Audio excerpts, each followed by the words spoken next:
Welcome to my YouTube channel update education. दोस्तों, आज की इस वीडियो में हम बात करेंगे लेसन नंबर 11 में कैन बी की। लेकिन उससे पहले मैं आपको दिखाना चाहूँगा आपका लेसन नंबर 10 का होमवर्क जो आपको दिया गया था। आप अपना होमवर्क चेक करने और सेंटेंसेस को मैच करने कि आपने उनको ठीक बनाया है या गलत बनाया है।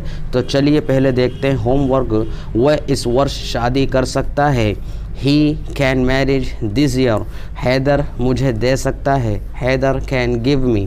राम आ सकता है। Ram can come. मामा खाना खा सकते हैं। Uncle can eat food. तो यहाँ अंकल इसलिए दिया है क्योंकि इंग्लिश लैंग्वेज में चाचा, ताया, मामा, फूफा सबके लिए अंकल ही यूज़ किया जाता है।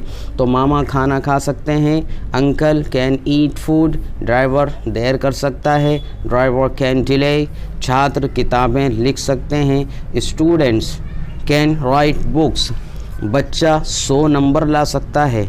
Child can get 100 numbers. तो अब हम चलते हैं अपने असल लेसन नंबर 11 की तरफ।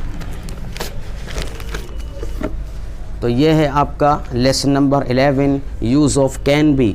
जो हमारी इस वीडियो को फर्स्ट टाइम देख रहे हैं, मैं उन्हें बताना चाहूँगा कि हम बात कर रहे हैं बेसिक इंग्लिश में। तो बेसिक इंग्लिश में हम कैन बी की बात कर रहे हैं, लेकिन फिर भी मैं मे बी और माइट में इन तीनों में क्या फ़र्क है ये आपको बताना ज़रूरी समझता हूँ, ताकि आपका कन्फ्यूज़न बिल्कुल ख़त्म हो जाए, डाउट सारा क्लियर हो जाए। तो कैन बी के मीनिंग भी होते हैं, हो सकता है, और मे बी के मीनिंग भी होते हैं, हो सकता है, और इसी तरह माइट के मीनिंग भी होते हैं, हो सकता है। तो हम पहले बात करेंगे मे बी की। तो देखिए, मे बी जो एक वर्ड है ये फ्यूचर टेंस में यूज़ किया जाता है, जो कि बिल्कुल नॉट श्योर है, ये कंफर्म नहीं है कि वो काम होगा या नहीं होगा। आपको इसकी मिसाल देता हूँ। Anas may be not coming to see us tomorrow. Anas हमसे मिलने नहीं आ रहा होगा। तो इसके मिसाल से इस सेंटेंस से आपको पूरी तरह बात समझ में आ गई होगी कि उसमें और कैन बी में क्या फ़र्क है। क्योंकि कैन बी जो हम यूज़ करते हैं वो वर्तमान काल में, प्रेजेंट टेंस में और ज़माने हाल में यूज़ करते हैं, जबकि मे बी जो भी मैंने आपको सेंटेंस बताया है मे बी फ्यूचर में यूज़ होता है, और वो भी बिल्कुल नॉट श्योर। इसी तरह माइट एक सेंटेंस है, माइट भी नॉट श्योर है, और जो इतना कंफ्यूज कर देता है कि प्रेजेंट में बात हो रही है या फ्यूचर में बात हो रही है। इसलिए हम यहाँ पर आपको अभी कंफ्यूज बिल्कुल नहीं करेंगे, क्योंकि हम बात कर रहे हैं बेसिक इंग्लिश में, और आज हम बात कर रहे हैं कैन बी की, जो कि वर्तमान काल, प्रेजेंट टेंस और ज़माने हाल में यूज़ किया जाता है। बाकी जो भी मैंने जैसे कि अभी जिक्र किया, इसकी बात हम बात करेंगे एडवांस इंग्लिश में। धीरे धीरे जब बात वहाँ तक पहुँचेगी तो आपको उसके बारे में भी बताया जाएगा। तो कैन बी आप समझ गए होंगे कि किस टेंस में यूज़ किया जाता है। तो चलिए अब इसके मीनिंग भी देख लेते हैं। तो इसके मीनिंग है हो सकता है या बन सकता है। ये दो तरह से इसको यूज़ किया जाता है, हो सकता है और बन सकता है। इसी तरह कैन बी जब हम ये इसको यूज़ करते हैं तो इससे पहले हम सब्जेक्ट यूज़ करते हैं और वर्ब यूज़ करते हैं, और फिर लास्ट में ऑब्जेक्ट भी होता है। अगर आपको सब्जेक्ट, वर्ब और ऑब्जेक्ट इसकी बात समझने में किसी तरह कुछ भी कन्फ्यूज़न है, डाउट है, तो मैं आपसे कहूँगा कि आप हमारा अपडेट एजुकेशन पर लेसन नंबर 5, जिसमें आपको सब्जेक्ट, वर्ब और ऑब्जेक्ट के बारे में अच्छी तरह समझाया गया है, उसको देख लें। इसका जो हम यूज़ करते हैं, सब्जेक्ट पहले लगाते हैं, फिर वर्ब लाते हैं और फिर ऑब्जेक्ट लाते हैं। और कैन बी के मीनिंग भी आप समझ गए होंगे। कैन बी के मीनिंग है हो सकता है या बन सकता है, और इसका हम यूज़ प्रेजेंट टेंस में, वर्तमान काल में करते हैं। तो चलिए अब हम देखते हैं इसके एग्जाम्पल। जिस तरह से आपको रोज़ एग्जाम्पल दिए जाते हैं, उसके बगैर बात समझना दुश्वार है। तो हम देखते हैं, उसे बुखार हो सकता है। He can be fever. उसे बुखार हो सकता है। He can be fever. मैं शिक्षक बन सकता हूँ, यानी उस्ताद बन सकता हूँ। I can be teacher. आप डॉक्टर बन सकते हैं। देखिए, आप समझ गए होंगे जैसे कि अभी बताया है कि कैन बी के मीनिंग है हो सकता है या बन सकता है, दोनों तरह से इसका यूज़ किया जाता है। तो आप ये सेंटेंस जो इसमें मिसाल दी हुई है, एग्जाम्पल दिया हुआ है, इसको देखकर पूरी तरह बात समझ में आ जाएगी कि आप डॉक्टर बन सकते हैं। You can be doctor. Aman लेखक हो सकता है यानी मुसन्निफ हो सकता है। Aman can be writer.